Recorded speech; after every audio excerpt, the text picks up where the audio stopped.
There are lots of questions trailing the alleged confession of an Abuja commercial driver on how he killed a Vanguard reporter, Tordue Salem, who went missing on the 13th of October. Clement Itodo was paraded on Friday by the police, who said they found Salem's body at a morgue of the Wuse General Hospital here in Abuja with several personal documents confirming his identity. But the Nigerian Union of Journalists say it does not believe the police story. It's demanding an independent inquiry into the circumstances surrounding the death of the journalist. Governor Samuel Otom of Benue State, Salem's home state, and Deputy President of the Senate, Omo Agege, are also skeptical. Omo Agege says the police claims raised further questions on what happened to the late journalist, while Otom says the circumstances of Salem's death looked suspicious. Salem was until his disappearance the House of Representatives correspondent of the Vanguard newspaper. The minority caucus leader in the House of Representatives is also demanding further investigation. And to help us dissect this issue, let's now bring in a rights news analyst and rights lawyer, Barrister Frank Tietie. Barrister Frank, thank you for being here. But before we begin these discussions, let's bring you the report again, where the suspected killer of Tordue Salem was actually paraded by the Nigerian police. For more than a month, Tordue Salem, a journalist, was declared missing. The matter gained national prominence after the Nigeria Union of Journalists protested at the force headquarters and subsequent resolution by the House of Representatives asking the police to take prompt action to unravel the mystery behind the sudden disappearance of the Vanguard newspaper reporter. On Friday, the Nigeria police paraded the driver, Itoro Clement, who confessed to knocking down an unknown man on October 13th at the Mabushi area of the Federal Capital Territory and sped off. According to the police spokesman, Frank Mba, the impact of the accident left the phone of the late reporter hung on the damaged windscreen of the car, which was the breakthrough that led to the tracking of the last known location of the phone of Tordue Salem. A major breakthrough was, however, made when, following some digital leads, some forensic leads, his old phone or his phone, an iPhone 6, have already been smashed into pieces, was trailed and found in a garage somewhere in Mpape called Good Friends Garage. It was discovered that a test call was made from his SIM card as well.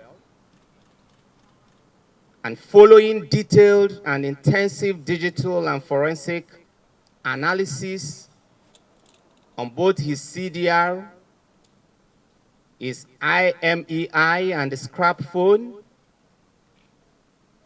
major arrest and breakthrough was made. The suspect, Itoro Clement, admitted to the crime, but explained why he sped off. On my way coming, I was on 100 speed. I was coming. After the Mabuchi Bridge, going to Use Market, where those forest is, someone was crossing. The first person crossed. The second one ran into me. The person ran into me, knocked out the person. I moved on. The reason why I didn't stop in that place, they have attacked me there before. It's on my phone that same month. So I turned around to that where they have checking points to come report that I knocked someone down.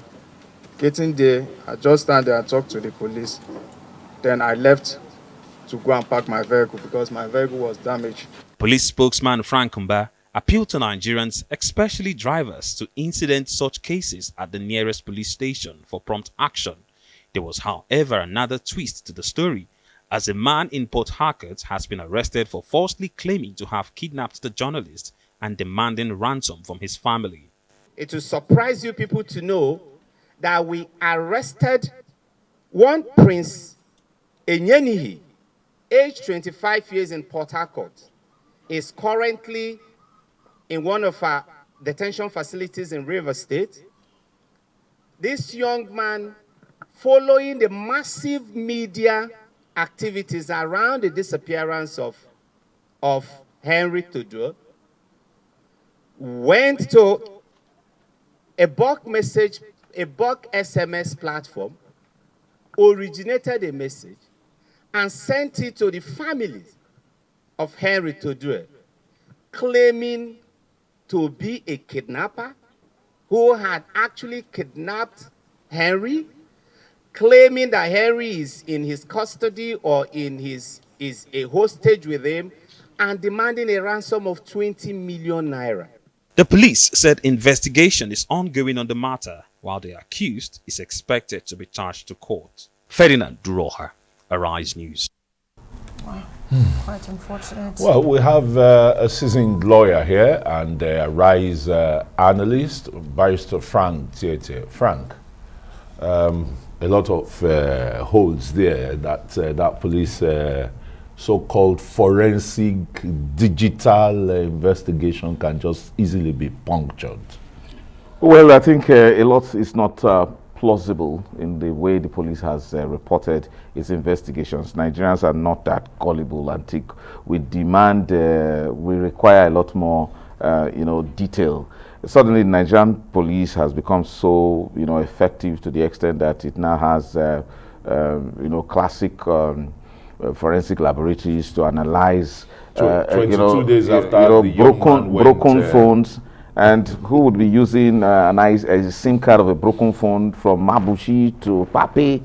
That is, the car drove from Mabushi to Pape with the pieces of the phone stuck to it, and then in a federal capital where the cameras don't work, the security cameras don't work. After in a country where we bemoan the fact that our police is most underfunded, it doesn't have the required facilities to do these kind of investigations. So what happens is that someone is in a hurry to carry out a cover-up and only sees this latest report of this fellow who claims to have knocked down Tordue Salem to be a fall guy who is probably paid or procured for the purpose of taking the responsibility and then to allow the whole thing fizzle out. This is very, very unacceptable, especially to the Nigerian journalist community that has experienced only in the life of Buhari's administration, it has had over eight journalists being killed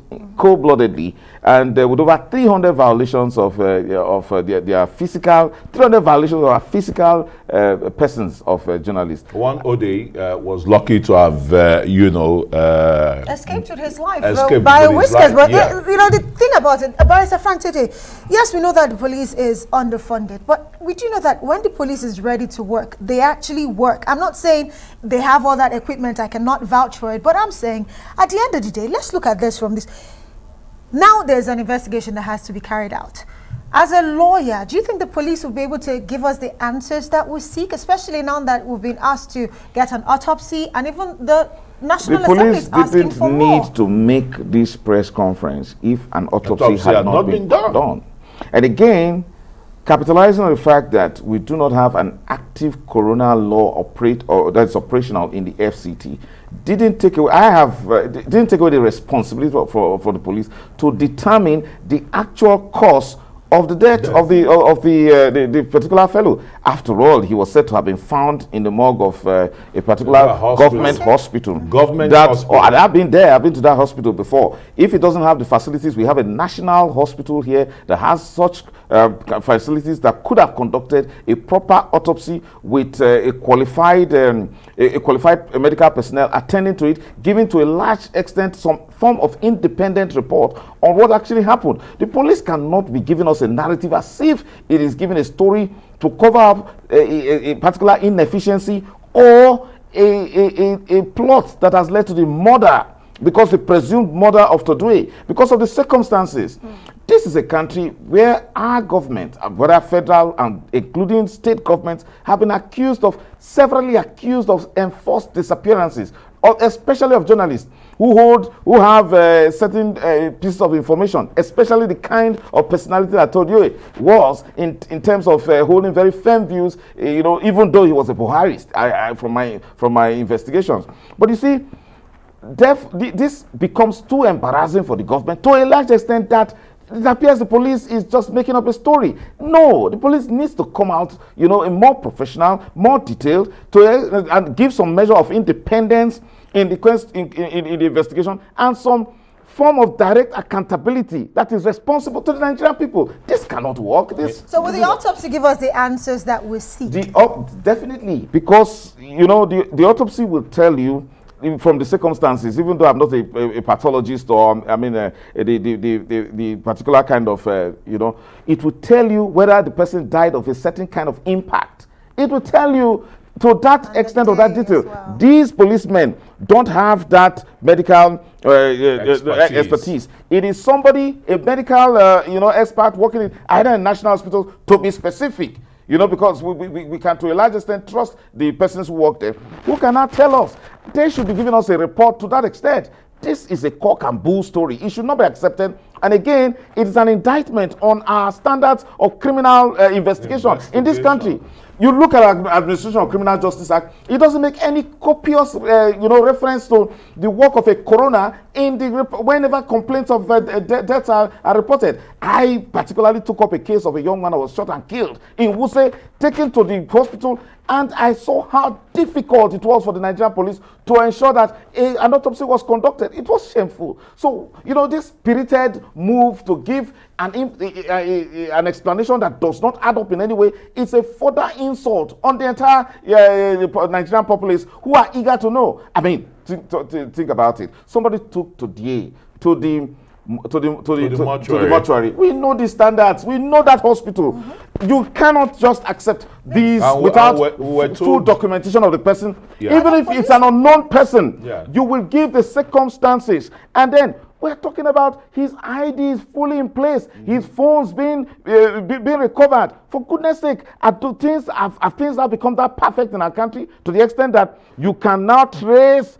the circumstances surrounding somebody who was knocked down in Mabushi, and then you found the SIM card in Pape. You need to know the distance. This is so implausible and cannot be accepted. Nigerian police can do more. You just wonder why the police are not showing professionalism and their humaneness. People, paid with public tax to come to the stage and put up such. It's an issue of standard. We have very low standards in this country. We have low quality of job to be demanded from our public servants. We need more than this. Citizens, take it for granted when we have 8 inexplicable deaths of journalists in this country.